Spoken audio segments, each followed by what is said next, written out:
Flores en la tormenta. Capítulo 5. Marcharon. Todos marcharon, menos Rufián, que afeita. Perro maltratado, dormitorio sin intimidad, tirado al suelo, obligado a tragar comida, quiera o no. Prima mat, cama, mano atada, pies amarrados, como cepu, animal gordo y rosa, rabo rizado. Palabra desaparece siempre, se aleja. Le dolía la cabeza de intentar encontrar el nombre. Prima mat. Trató de decirlo sin ruido, de rodear los sonidos con la lengua. Tenía miedo de cómo se oiría en voz alta. No. Eso sería lo único que se oiría. No hablar, negarse. La ira y el miedo en su interior no tenían fin. Todos hablaban demasiado rápido. Eso era lo que sucedía. Balbuceaban, barboteaban. No le daban ocasión de entenderlos. Ponerme mano encima. A mí, por Dios, no derecho. Bestia ignorante, agarra fuerte. Venganza, baño de sangre, cadenas jardín, extraños observan, furia, lucha, vergüenza, atado silla, asqueroso, ruidoso, locos, divagan, le habían robado sus amigos, su casa, la vida. Acostado contemplaba las tenues sombras del techo decorado con elegancia, seguía con la vista el dibujo oval, hasta donde tropezaba con la pared, y quedaba bruscamente interrumpido por el tabique que habían puesto para crear esa celda, a partir de lo que debía haber sido en otros tiempos una estancia elegante. Al otro lado del corredor, un loco gemía, gemido que provocaba en Christian una profunda desazón en el fondo de su garganta, puesto que se trataba del mismo sonido que quería emitir, el gemido de la desesperación, que solo el orgullo y la furia contenían. Aquí, encerrado mucho tiempo, lunático. En alguna ocasión había intentado identificar a la persona que lo retenía en ese lugar, al desconocido que intentaba que cruzase la barrera de la cordura. Recordaba rostros, a veces era capaz de ponerles nombre, en ocasiones pensaba en ellos, pero no recordaba sus nombres. Eso había pasado con prima mat. La había mirado, cosa blanca, almidonada. El nombre de lo que ella llevaba en la cabeza se perdió en la distancia. Habla de ti, tú, la conozco. Escucha con mucha atención. Prima mat parecía el nombre correcto, aunque en realidad cuanto más pensaba en ello más extraño resultaba. Al intentar centrar su atención en ese nombre, se esforzó en exceso para tratar de hallar la salida de aquel laberinto que emergía y se disolvía en su mente, y sintió que las náuseas se adueñaban de él. Oyó el crujido de unos pasos en el corredor, un sonido que le resultaba familiar, que lo alarmaba al desconocer qué iban a hacer con él a continuación. La luz osciló y dibujó los barrotes de la puerta en el techo, con forma de ondas desordenadas. Escuchó el sonido de la cerradura y los fuertes ruidos que hizo su guardián al despertar. Un susurro femenino, después su perfil iluminado por una vela al inclinarse sobre el camastro del rincón. Habló con la figura en desorden que permanecía sentada. Los dos cuchichearon de forma incomprensible durante un minuto. A continuación, el gorila se levantó y salió de la habitación arrastrando los pies. La mujer puso la vela en el alféizar de la ventana y se giró hacia él. Era intolerable que lo viese en aquel humillante estado, esclavizado. Cerró los ojos y fingió dormir, deseando que todo aquello desapareciese. Despertar, mi dormitorio, perros, nombre, identidad, palabras. Palabras entiendo, palabras digo, que aquella pesadilla locada terminara. —Herbó —dijo ella en un susurro—. ¿Hablar? Le rozó el hombro. La vergüenza hizo que él apretase con fuerza la mandíbula y se diese la vuelta. El orgullo le hizo apretar los puños y tirar con fuerza una vez de las ataduras. El ruido metálico la asustó. Retiró la mano y lo miró nerviosa. Él sintió una ligera satisfacción ante su miedo y la observó con una insolencia malévola. Ella lo intentó con una sonrisa. «Funciónse, no», dijo, «infinita series». Levantó una hoja de papel. A la luz de la vela, la tinta se veía oscura y clara. Seno de x igual a x. «Sí, sí, sí, sí», quería gritar. «Me ha oído, lo ha entendido. Estoy aquí». Pero no hizo nada. De repente tuvo miedo de hacer movimiento que la asustara y la obligase a retroceder. Se había convertido en algo preciado, invaluable, en una joya de incalculable valor. No podía arriesgarse a dar un paso en falso. Era consciente de que respiraba de forma acelerada. Corrigió su respiración y se controló. Con un esfuerzo consciente, relajó los brazos y abrió los puños. Tras depositar sobre la cama las manos atadas, la miró a los ojos y se arriesgó a hacer un gesto de asentimiento enfático. «Funciónse no», dijo ella, recalcándolo. «¿Sí?» «Sí», pensó Christian. «Sí», se sintió capaz de decir. «Sí», pero enseguida decidió no arriesgarse. Con cautela asintió de nuevo. «Sé no», continuó ella. «Función, sé no». «Función, sé no». «Función, sé no». Las palabras daban vueltas en su mente. «Funci on seno». «Funcions eno». «Funcionse no». Mezcla atropellada. 2 dados, rueda, mareada. «Función seno», volvió ella a decir, y se arrodilló a su lado, moviendo el papel. Él miró los símbolos. Sabía lo que las series indicaban, entendía su significado, y las palabras dejaron de girar, detuvieron su caída, se colocaron en su sitio. «Función del seno». Por supuesto. «Función del seno». Emitió una risita de sorpresa contenida. La cera de la vela se derramó y su luz cubrió las sombras vibrantes en el rostro de ella, arrodillada a su lado, gorro modesto, pestañas de sirena, virtud, señorita. Se humedeció los labios. «Seno», dijo con voz ronca. «Sí». «Sí». La palabra sonó como una explosión, como si hubiese tenido que empujarla, que derribar un muro. «Seno, sí». La muchacha sonrió. Fue como un amanecer entre las sombras. El corazón se le desbocó, se sintió enamorado, inmerso en la agonía de la pasión. «Función del seno», dijo su amada. «Niño, niño, no. Tonta, recatada, no repitas como a un niño». «Secante», graznó él. «Cosecante». «No, seno». «Tangente, contangente, ángulo». «Fácil, matemáticas, trigonometría». «Axioma, paralelo, congruencia, líneas coplanares, líneas perpendiculares». Dios, qué fácil era la geometría. ¿Por qué no había recordado lo fácil que era? Intentó algo difícil. Asió las cadenas por encima de las muñecas y luchó por decirlo. «Ah». Era muy doloroso, lo sabía, pero no le salía. «Ah». Ella, prima, Mat. La amaba. No quería que se fuese nunca y que lo dejase solo en aquel lugar. Ella inclinó la cabeza con aire interrogante. ¿Quién? Sus dedos abiertos apenas rozaron los de ella. Movió la mano todo lo que la cadena le permitía y con el pulgar acarició con suavidad la palma de ella. La miró a los ojos intentando decírselo así. Cada palabra era un tormento.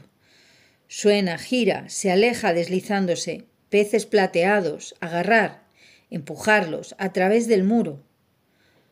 «Nombre», pronunció de pronto. «¿Nombre? ¿Ella?» Le agarró la mano y la apretó una vez. Ella sonrió de nuevo. «Maddie». «Sí, eso era. Maddie. Niña Maddie. Maddie». Fue el sonido que emitió, y lleno de frustración apretó los dientes. «Maddie», repitió ella. Él asintió. Tuvo miedo de que el gesto no fuese suficiente, que ella no supiese que la entendía. «Seno, sí», repitió su único logro. Coseno, tangente. Acarició su mano con los dedos. Quería decirle no te vayas, pero en su lugar todo lo que se oyó fue no, no. Maddie dejó escapar un leve suspiro y comenzó a levantarse. Él se dio cuenta de que se marchaba y negó con gestos violentos. No, quédate aquí. No te vayas todavía. Ahora no. No, no, no, no. Era lo que él oía decir, y lo cortó de cuajo, inclinando la cabeza hacia atrás y tirando de las ataduras de sus muñecas. Por favor, calla. Silen, silen, dijo acercando el dedo a los labios con la yema debajo de la nariz. Él la miró. Aquel gesto significaba algo. Sabía que tenían algún significado, pero no era capaz de saber cuál. El eco del ruido que había hecho se desvaneció, mera señal del alboroto en esa casa llena de bestias aulladoras. La mano de ella se posó en su hombro. Él giró la cabeza y apretó la mejilla contra la palma de aquella mano. Quédate, Maddie, no me dejes. Solo logró decir no, no. Se apartó de ella con un gemido. Ella le cogió el rostro con sus dedos frescos, le retiró el pelo de la frente. Él cerró los ojos mientras un estremecimiento le recorría el cuerpo y reprimió la oleada de sentimientos. Se quedó inmóvil. Se arreglará, susurró ella. Odo se arreglará. Se arreglará. Se arreglará. Odo se arreglará. Todo se arreglará. No había llegado a comprender bien la frase, solo fue capaz de entenderla cuando su mente filtró los sonidos y se detuvo en una intuición. Pese a todo, era algo a lo que agarrarse, después de que ella se marchase y se llevase consigo la vela y el papel, una pequeña bola de cristal que seguiría a flote cuando sintiese que se ahogaba. Ella pensaba que todo iba a salir bien, y cuando pronunció esas palabras, él estuvo a punto de comprenderlas. Maddie frunció los labios y dobló con cuidado el folleto informativo sobre Blithedale, para añadirlo a la carta que el primo Edward le había dictado para Lady School, en la que describía en términos elogiosos el tratamiento amable y afectuoso que su hermana podía esperar recibir en Blithedale. Nombraba discretamente la tarifa de 6 guineas a la semana e invitaba a Lady School a hacerles una visita cuando lo considerase conveniente. En el folleto aparecía un grabado de la mansión que transmitía serenidad y en que se veían unas cuantas parejas paseando junto a los sauces y el lago con cisnes. No había ningún indicio en la carta ni en el folleto del ruido metálico insistente que reverberaba en los corredores, que los había despertado a todos esa mañana y que había continuado durante el sermón seco y airado que le había dirigido el primo Edward por la insensatez cometida al haberse librado de Larkin con una excusa y haberse quedado a solas con Servaux.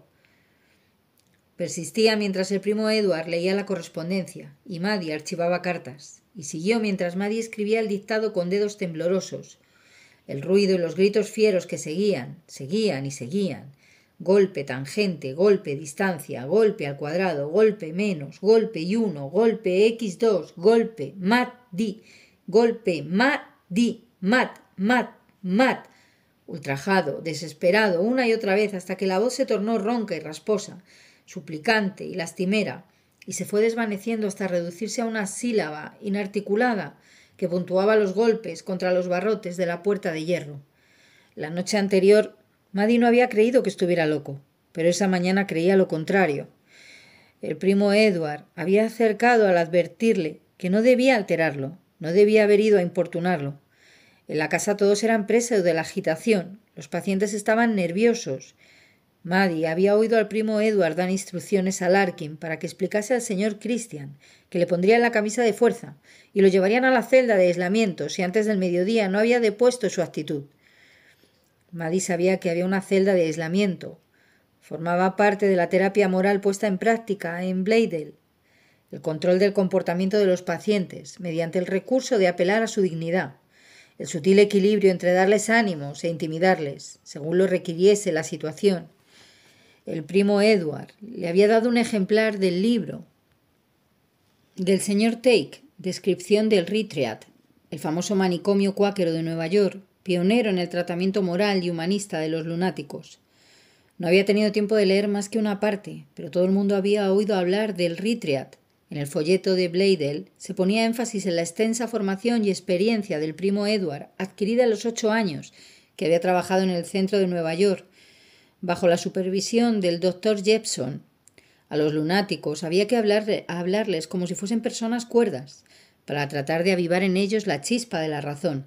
Había que tratarlos con delicadeza y amabilidad, pero hacerles entender que sus circunstancias y su libertad dependían del autocontrol, al igual que a los niños. Si no se comportaban como debían, se los aislaba tras haberles dado todas las oportunidades de hacerlo.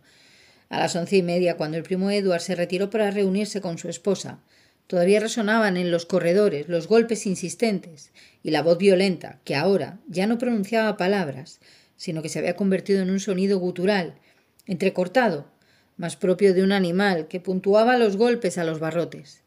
Maddie no podía continuar escuchando aquello ni un minuto más. Era culpa suya.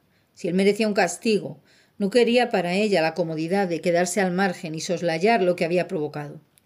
Sin otro propósito que el de castigarse a sí misma por la insensatez de su injerencia, pidió a una de las doncellas que le indicase dónde estaba la celda de aislamiento. La muchacha la acompañó hasta la escalera del sótano. «Es la tercera puerta a la derecha, señorita, al lado de los baños nuevos».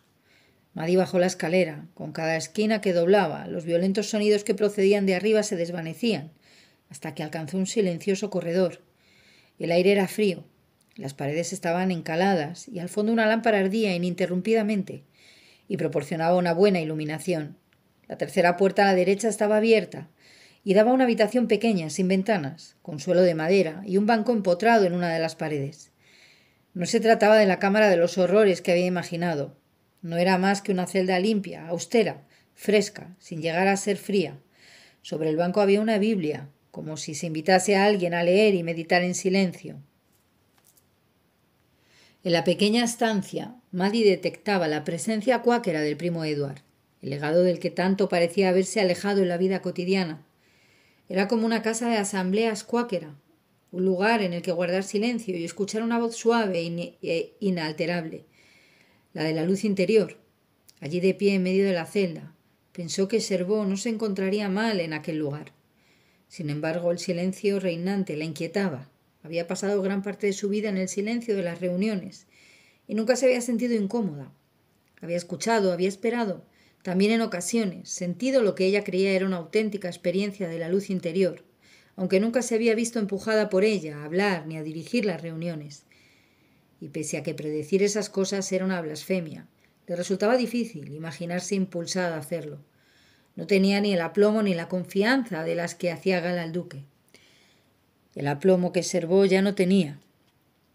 Pensó en cómo era ahora, en las esposas, en la furia que su rostro reflejaba, en el sonido quebrado en que se había convertido su voz. La noche anterior no había dormido, había permanecido tendida en la cama, despierta, como había hecho la noche que su madre había muerto, tratando de aceptar algo que le parecía imposible aceptar. El silencio. Había muchas clases de silencio. El silencio abierto y expectante de una asamblea, el silencio cálido de la familia y el hogar, en el que las palabras eran innecesarias, el silencio lleno de flores y pájaros de un jardín solitario. Durante meses, Christian no había dicho nada, ni una sola palabra. El informe diario que el primo Edward escribía con tanta meticulosidad lo repetía día tras día. Mudo, huraño, no coopera, violento. El diagnóstico de Edward afirmaba que se trataba de demencia, de locura moral, que estaba reducido a la naturaleza animal. Maddie miró la Biblia, pero no la tocó. La habían educado para pensar que las escrituras contenían la palabra divina, útil y necesaria, pero jamás superior a la presencia de Dios en su corazón. En el silencio de la desnuda celda, sintió como la verdad se abría paso poco a poco en su interior. Era consciente de que se le estaba encargando llevar a cabo una tarea, de que el hombre que allá arriba se golpeaba contra los barrotes de su jaula estaba llamándola, que para él aquella estancia no iba a ser un lugar espiritual, sino una prisión, una amenaza que utilizarían contra él.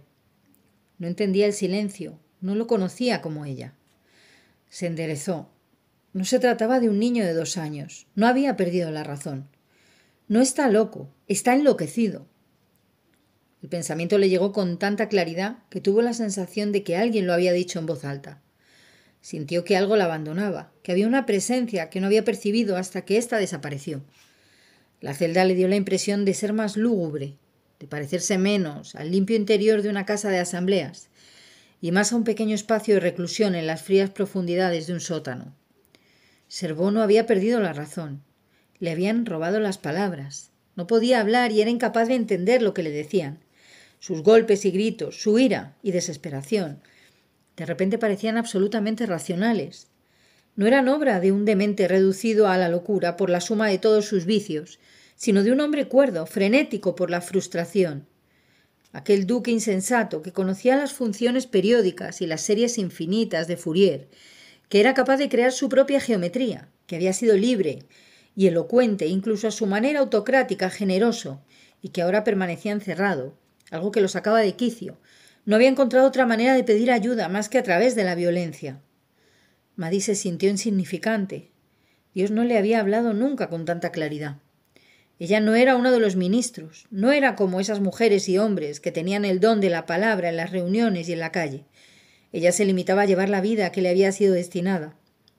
Pero esta era una obligación explícita que habían depositado sobre sus hombros.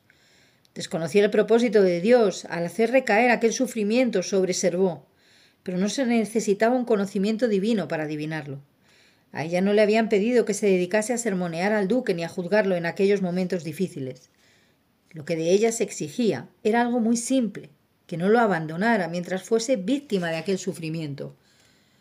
Maddy sabía muy bien que el primo Edward, aquello no le iba a gustar. Le había prohibido adentrarse en el corredor de los violentos. Existía todo tipo de argumentos razonables en contra de lo que ella tenía la intención de hacer. Pensó en ello mientras subía la escalera.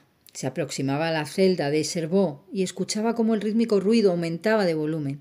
Estaba equivocada. No era la persona adecuada. No estaba preparada para tamaña empresa. ¿Qué conocimientos tenía de medicina o del tratamiento de la locura? Ahora ya no se oía la voz, solo los golpes. En el resto del manicomio parecía reinar un silencio extraño. No se oían los susurros ni los murmullos del día anterior. Era como si los demás enfermos estuvieran pendientes del sonido de metal contra metal, como si escuchasen hechizados. Dobló la esquina. En medio del corredor estaba Larkin, sentado en una silla inclinada, con las patas de atrás reclinadas en la pared. Su cráneo relucía bajo el cabello ralo. Tenía un reloj de bolsillo apoyado en la rodilla y jugueteaba con la cadena al ritmo de los golpes. «Faltan 3 minutos», declaró en voz alta, sin dirigirse a nadie en particular. Los golpes continuaron su cadencia sin pausa. Vio a Maddy. La silla se deslizó hasta el suelo con un ruido que casi se perdió en medio de aquel estrépito. «Amigo Larkin», dijo Maddy, forzando la voz para que la oyese, «he venido a hablar con Servaux». Los golpes en los barrotes cesaron de repente. La sorprendente ausencia de sonido hizo que le zumbasen los oídos. Larkin miró hacia la puerta de la habitación de Servaux y después a Maddy. Frunció el ceño. «No debería estar aquí, señorita». La voz del hombre sonó extraña y hueca, envuelta en los ecos imaginarios de un sonido ya desvanecido. «Pero aquí estoy. Anoche me causó bastantes problemas y no quiero más. Habla con mi primo si quieres. No quiero causarte problemas». «No puedo hacerlo, señorita. Dentro de un minuto tengo que llevarme al duque a la celda de aislamiento. Tendrá que abandonar el corredor».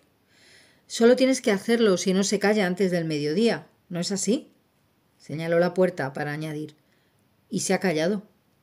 Como si quisiera darle la razón, el reloj del vestíbulo empezó a sonar y el eco de las lentas campanadas reverberó escaleras arriba. Larkin no parecía alegrarse. Maddy hizo ademán de seguir adelante y él levantó la mano para detenerla. «No, señorita. Háganos un favor a todos y no vuelva a molestarlo. Señorita, por favor». Servaux estaba en pie tras los barrotes de la puerta, con las manos agarradas con fuerza a las barras de hierro. En cuanto la vio, los dedos y la mandíbula perdieron rigidez y se relajaron. Abrió los labios como si quisiese hablar y volvió a cerrarlos con fuerza.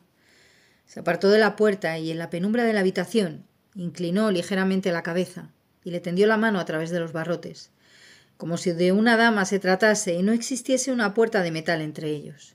«¡No!», gritó Larkin adelantándose. Podría matarla, señorita. Podría estrangularla en menos de un minuto si la agarra a través de los barrotes. Maddie, sabedora de que Larkin no exageraba, vaciló unos instantes y vio que Servo era consciente de sus temores. Cerró la mano, se apartó y se alejó de la puerta, moviéndose como un fantasma, una figura silenciosa que se deslizaba hasta la ventana y se quedaba allí con la vista perdida en el exterior. Maddie había fracasado. La voz de Larkin había sido la voz de la razón, la voz del mal, que siempre susurraría a su oído argumentos y pruebas, y le haría dudar de su propia verdad. No era más que la primera prueba y había perdido. Maddie observó a Servo y se volvió hacia Larkin. Por favor, ve y dile a mi primo que venga. Dile que he tenido una revelación y que es necesario que hable con él. ¿Una revelación? El asistente la miró exasperado. No sé lo que intenta decir, señorita, pero no voy a alejarme de aquí ni a permitir que haga una tontería. Me quedaré aquí sentada, dijo Maddie, indicando la silla con un gesto. Te lo prometo, no haré nada más. ¿Y si empieza de nuevo? Ahora está tranquilo. No quiero que usted lo altere. Servo. Maddie se acercó a la puerta y con un gesto introdujo la mano entre los barrotes, ofreciéndosela, pese a las airadas protestas de Larkin. ¿Te molesta que me quede? Él la miró por encima del hombro. La responsabilidad será suya, señorita, le advirtió Larkin. Solo suya. Después de lo que hizo ayer. Servo dirigió al hombre una mirada de profundo desprecio. Miró a Maddie y a continuación se dio vuelta, rechazando la mano que ella ofrecía, con gesto brusco y desdeñoso. Si le hubiese cruzado la cara con una bofetada, no se habría expresado con mayor claridad. Maddie dejó caer la mano. Por favor, ve a buscar a mi primo, pidió a Larkin con frialdad. No intentará nada en cuanto me vaya. Maddie tomó asiento. Lo prometo. No creo que dure mucho en este lugar, señorita, dijo Larkin con un susurro, negando con la cabeza. Se dio la vuelta, recorrió el corredor a grandes zancadas y desapareció al doblar la esquina. Reinó el silencio. Servo continuaba mirando por la ventana. Gorila, dijo con una inflexión explosiva que encerraba un odio y un desprecio absolutos. Después, sin darse la vuelta, miró a Maddie de reojo, con expresión inquisitiva, enarcando una ceja y retándola sutilmente. Sí, contestó ella, enfatizando sus palabras, con gestos de asentimiento. Un auténtico gorila. Servo cruzó los brazos y apoyó la espalda en la ventana de barrotes, adoptando una postura insolente, la de un caballero pálido, aprisionado por el silencio y la penumbra. Una lenta sonrisa le curvó los labios. Si estaba loco, Maddie no podía confiar en él. El día anterior había reposado la cabeza en los barrotes y la había contemplado con la misma postura relajada y arrogante, para un minuto después ponerle en el cuello una navaja de afeitar. Ten cuidado, murmuró la razón de su interior. Es fuerte, intimida, no está cuerdo. Maddie le devolvió la mirada a Servo. Dejó que en respuesta la sombra de una sonrisa se reflejase en sus labios. Gorila, dijo ella con decisión. La media sonrisa del hombre era como una luz en la penumbra de la pequeña celda. Gorila, repitió él con malicia y satisfacción. Maddie cruzó las manos. Parece que estamos de acuerdo. Él no dijo nada más, pero la miró a través de los barrotes de hierro con una sonrisa muda e irónica. Me temo que eso es imposible, dijo el primo Edward a Maddie, dejando a un lado la falta de experiencia y que usted fuese la asistenta personal del duque. Es simplemente absurdo. Piense lo peligroso que sería para usted, prima Maddie. No creo que ya haya olvidado el incidente de ayer. No lo he olvidado. He tenido una revelación. Sí, muy bien, eso lo entiendo. Pero no estamos en una reunión, querida. Estamos en un manicomio. Ella lo miró con gravedad. ¿Es que Dios no está aquí? Larkin soltó un bufido. El primo Edward se ruborizó ligeramente y miró con enfado al ayudante. Por supuesto que Dios está aquí. He tenido una revelación, repitió Maddie sin alterarse. Se me ha mostrado el camino que debo seguir. Edward frunció los labios. No había pensado que fueran sus deseos, pero si de verdad quiere trabajar con los pacientes, puedo asignarle que ayude a la encargada de las damas por las tardes. Eso es, susurró la voz de la razón. Dedícate a eso. Será menos peligroso, más fácil, más decoroso. En otras circunstancias me encantaría ayudar a la encargada, dijo ella, pero se me exige que me encargue de Servó. El doctor empezó a enrojecer. Me deja atónito que ni siquiera piense lo indecoroso de la situación, prima Maddie. Es impropio de usted. He dedicado gran parte de mi vida a labores de enfermería. Tengo experiencia con pacientes de ambos sexos. Maddie siguió hablando en tono tranquilo. Pero aunque no fuese así, eso carece de toda importancia. Mi tarea es encargarme de Servó. Bueno, ya está bien. El primo Edward movió la cabeza y sonrió. ¿Dónde se le ha ocurrido algo tan fantasioso? En la celda de aislamiento, respondió ella con sencillez. Allí se me mostró la verdad y la luz. Ya le recordaré yo la verdad y la luz, interrumpió Larkin. Cuando él le rompa el cuello se lo recordaré. Él no me hará daño. Qué poco sabe de él, señorita. Casi me rompe el brazo en más de una ocasión, y como habrá comprobado, soy un hombre grande. A una miniatura de mujer como usted le haría trizas en un momento. Será mejor que le hagas caso, le advirtió la voz de la razón. Sabe de lo que habla. Sin embargo, cuando lo vio marcharse, se tranquilizó. Larkin hizo una mueca de desprecio. Eso no quiere decir nada, señorita. No conoce a los de su clase. Usted apenas lleva un día aquí. No se puede dar la espalda a un maníaco. Siento decir que eso es verdad, prima Maddie. No debe dejarse engañar por una aparente muestra de inteligencia en un paciente de este tipo. Hacemos todo lo que está en nuestras manos para promover el comportamiento razonable y civilizado. Pero la verdad sea dicha, el estado mental del duque no nos permite confiar en él ni considerarlo un ser humano. En las reuniones de Maddie había una ministra, la que le había hablado de la voz de la razón y de los sutiles e inteligentes que eran sus argumentos, que tenía el don de mirar sin titubeos y con gran efecto a los ojos de los confundidos. Maddie miró así, sin pestañear, al primo Edward. Quizá no me haya expresado bien, dijo él tras un leve carraspeo. Por supuesto que es un ser humano, una criatura de Dios, como lo somos todos. Pero el bienestar de usted es mi responsabilidad, Maddie. Eres responsable del bienestar de Servó. Querida, no puede cuidarlo. Es absurdo y no lo permitiré. Maddie no mostró su disconformidad. No iba a convencerlo con razones ni debates. No había preparado de antemano lo que iba a decirle. Si era voluntad de Dios, vendrían a ella las palabras adecuadas. Ante aquella mirada silenciosa, el primo Edward enderezó los hombros y movió los pies, como si ella lo hiciese sentir incómodo. Es imposible. Me temo que no lo entiende. Primo Edward, dijo ella, el que no lo entiende eres tú. Él cerró los labios y frunció el ceño. Piensa en la luz interior, dijo Maddie con dulzura. ¿Es que has olvidado su existencia? Él continuó con el ceño fruncido, mirándola, pero en realidad no era a ella a quien miraba. Yo no sé nada de esas tonterías de una luz, dijo Larkin, con tono beligerante. Pero en mi vida he oído cosa más estúpida, doctor. Siento hacerle perder el tiempo, pero ella me ordenó que le comunicase lo de esa revelación suya. El primo Edward lo miró a su ayudante y luego a Maddie, que le sostuvo la mirada sin pestañear. Larkin seguía farfullando, hablaba de luces y revelaciones, y decía que menuda muestra de ignorancia, y con cada palabra que pronunciaba ofendía aún más las creencias de un amigo. El primo Edward permanecía inmóvil en el corredor. Maddie supo que en esos momentos era un cuáquero no practicante, molesto por el desprecio sin intención que se hacía a sus orígenes, y empezó a mirar en otra dirección. Los comentarios de Larkin se convirtieron en un gruñido de exasperación. En la celda, Servó era una sombra, blanca e inmóvil, que los observaba a través de los barrotes. El silencio reinaba en la casa, un silencio profundo y expectante. El primo Edward se volvió hacia Larkin y le pidió la llave.